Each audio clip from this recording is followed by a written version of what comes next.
Everyone, কেমন আছো সবাই? আশা করি তোমরা সকলে ভালো আছো। আসলে শরীরটা অসুস্থ থাকায় আমি ব্লগ ছাড়তে পারিনি। তো দেখতেই পারছো আমি এখন সুস্থ আছি, তাই আমি এখন ব্লগটা আপলোড করছি। তো আমি মিডিলে চেন্নাইতে গেছিলাম, তো ওখানে গিয়ে আমি ঘুরতে গেছিলাম একটা জায়গায়। তো সেটারই ব্লগ আমি দেখাচ্ছি তোমাদের। তো সেখানের একটা ব্লগ দেখতেই পারছো, আমরা গাড়ি করে এখন গেছিলাম ঘুরতে। তো সেখানে আমি তোমাদেরকে ভিডিওতে দেখাচ্ছিলাম কোথায় কোথায় যাচ্ছি, অবশ্যই তোমাদেরকে শেয়ার করব। প্রথমেই আমরা বেরিয়ে গেলাম গাড়ি করে। দেখতেই পাচ্ছ এটা হচ্ছে সিএমসি, এটা হচ্ছে ভেলোরে। এই যে হসপিটালটা দেখতে পাচ্ছ, এটা হচ্ছে এখানের মানুষজন চিকিৎসা করে। এটা খুব ভালো একটা হসপিটাল, মানুষের খুব সুন্দর চিকিৎসা হয় এখানে। তো এই জন্য আমি হসপিটালটা যাওয়ার সময় একবার ভিডিও করে তোমাদের দেখালাম। ভীষণ পরিষ্কার পরিচ্ছন্ন এবং চিকিৎসা ব্যবস্থা খুবই উন্নত আছে এখানে। তো এরপরে কি ফাইনালি গাড়ি করে বসে ঘুরতে ঘুরতে ভিউ দেখতে দেখতে চলে আসলাম এখান থেকে। আমরা তারপরে উঠে গেলাম এই যে হাইওয়ে থেকে উঠে আমরা গেলাম একটা জায়গায়। আমরা একটা মন্দিরের উদ্দেশ্যে রওনা দিয়েছিলাম। তো ওই সাইডে দেখতেই পারছো পাহাড়, খুব সুন্দর লাগছিল বেশ ভোরের সময়। তখন আমরা বেরিয়েছিলাম 5:30টার সময়।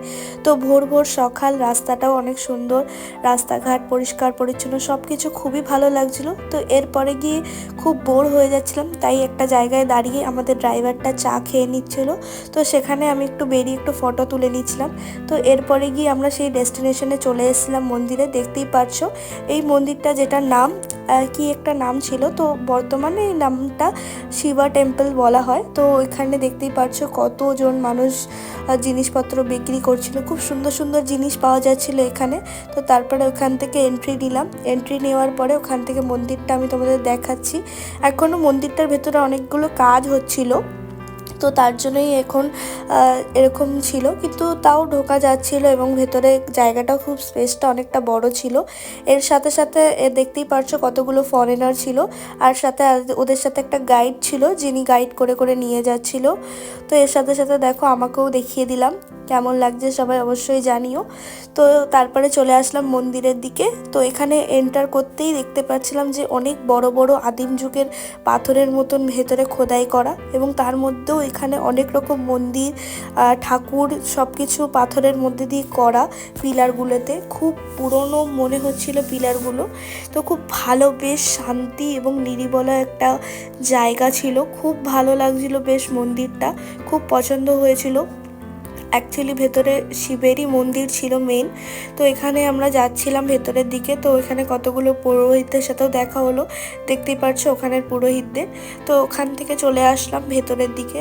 তো যেহেতু ভেতরে ক্যামেরা করা অ্যালাউ ছিল না, তো তাও আমি একটুখানি ফাঁকতালে অ্যালাউ করলাম। এই যে দেখতেই পাচ্ছ এখানে ঠাকুরটা রয়েছে, আর এর সাথে সাথে অনেকগুলো ঠাকুর দেওয়া ছিল এখানে, নাম জানি না, তবে জায়গাটা খুব ভালো। এবং এই যে দেখতেই পাচ্ছ এর ভেতরে ঠাকুরগুলো এরকম কালো কালো মতন করে ছিল। এবং এই দেখো আমাদের মেন শিব ঠাকুরের মন্দিরটা, যেটা প্রতিষ্ঠিত করা রয়েছে এখানে। তারপরে ওখান থেকে আমরা ঘুরে আমরা আরেকটা জায়গায় চলে আসলাম, আরেকটা ভিউ পয়েন্টে।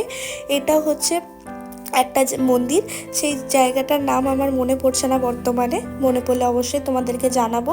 কিন্তু এই ভিউ পয়েন্টটার এখানটাতে 7খানা টোটাল মন্দির আছে।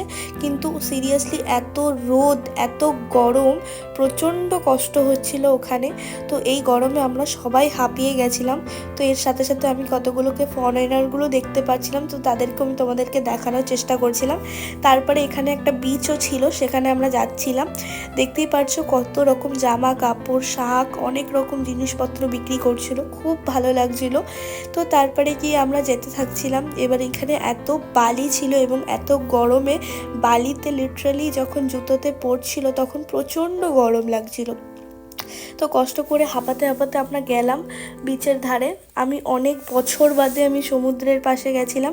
তো এখানে অনেক সুন্দর শাক টাক বিক্রি করছিল, ডাব বিক্রি হচ্ছিল, অনেকপত্র জিনিস, খুব ভালো লাগছিল বেশ দেখে।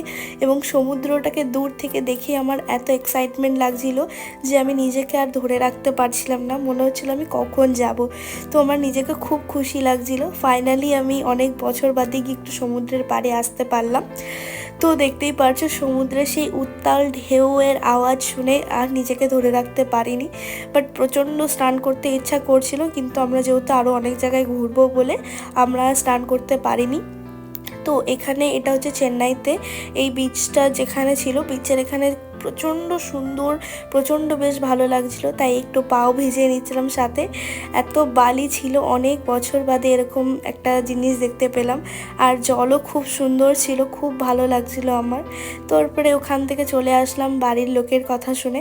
তারপরে শোনার পরে ওখান থেকে এসে আমরা এই মন্দিরটার ভেতরে গেলাম। তো আমার দাদু এখানে কিছু ফরেনারদের সাথে গল্প করছিল, সেটাই আমি ক্যাপচার করেছিলাম। তো ওখান থেকে আমাদের ভেতরে 7খানা ভিউ পয়েন্ট ছিল, কিন্তু গরমের চোটে আমরা আর যেতে পারিনি। ওখান থেকে আমরা গাড়িতে উঠে আমরা আবার চলে আসলাম আর একটা ভিউ পয়েন্টের উদ্দেশ্যে, কিন্তু গরমের চোটে আমরা সেখানেও ঘুরতে পারিনি। আমরা ম্যাক্সিমামই গাড়িতে করেই ঘুরেছি। তো ওখান থেকে তোমাদেরকে দেখতেই পাচ্ছ, সকালবেলা আমরা যেহেতু বেরিয়েছিলাম আমাদের কিচ্ছু খাওয়া হয়নি, তো আমাদের প্রচণ্ড খিদে পেয়ে গেছিলো। তো তোমাদেরকে আমি দেখাচ্ছি, আমরা কিছু খেতে পারিনি। তো ড্রাইভারটা এমনই ছিল যে যিনি আমাদের কোনো ভাষা বুঝতেই পারছিল না, উনি আমাদেরকে, আমরা ইংলিশেও যদি ওনার সাথে কমিউনিকেট করছি উনি সেটাও বুঝতে পারছে না। তো আমি সেটাই ভিডিওর মাধ্যমে বলছিলাম যে প্রচণ্ড প্রবলেম হচ্ছে। তো ফাইনালি উনি আমাদেরকে একটা জায়গায় নিয়ে আসলো বোঝার পরে, তো একটা রেস্টুরেন্টে। এটা হচ্ছে একটা ভেজ রেস্টুরেন্ট ছিল। রেস্টুরেন্টে খাবার অসাধারণ এবং দুর্দান্ত ছিল। তো প্রথমে একটা স্যুপ দিয়েছিল, তারপরে খাবার অর্ডার করে নেওয়া হয়েছিল। দেখতেই পাচ্ছ সবাই স্যুপ খাচ্ছিল, কারণ সবার প্রচণ্ড খিদে পেয়েছিল।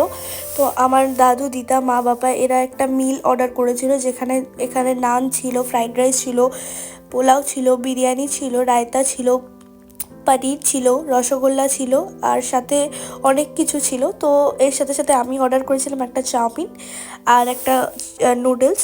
তো এর সাথে দেখতেই পারছো যে আমি এখান থেকে তারপরে খাওয়া দাওয়া করে বেরিয়ে গেলাম। বেরিয়ে গিয়ে আমরা আরেকটা উদ্দেশ্যে যাচ্ছিলাম। তো এই স্কুলটা তোমাদের দেখালাম, এখানে একটা চার্চ ছিল। অলমোস্ট আমরা মেরিনা বিচের এখানে চলে এসেছিলাম। তো এই ব্রিজটা ছিল, তারপরে চলে আসলাম সবথেকে বৃহত্তম ব্রিজ, যেটা মেরিনা ব্রিজ। সুন্দর। তো চলে দেখতেই পাচ্ছ কতটা দূরে ব্রিজ।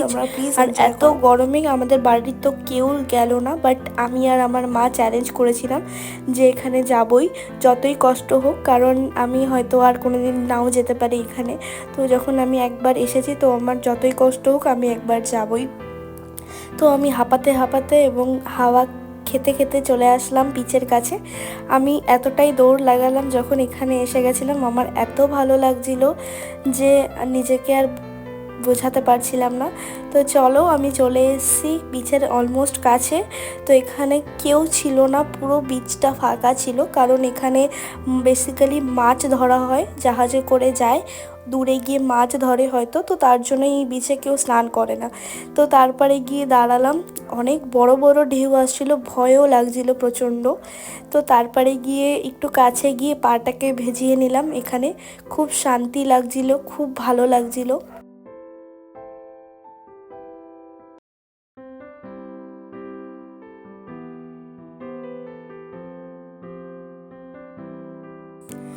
এরপর ফাইনালি সারাদিন ঘুরে ঘাড়ে অনেক কষ্ট হয়ে গেছিলো সবার, তাই আমরা ফাইনালি ডিসিশন নিলাম যে আমরা আর ঘুরবো না, এবার আমরা বাড়ি যাব। তো এবার দেখতেই পারছো আমরা বাড়ির দিকে রওনা দিচ্ছিলাম, এখানে এমন জ্যাম পড়ে গেছিলো।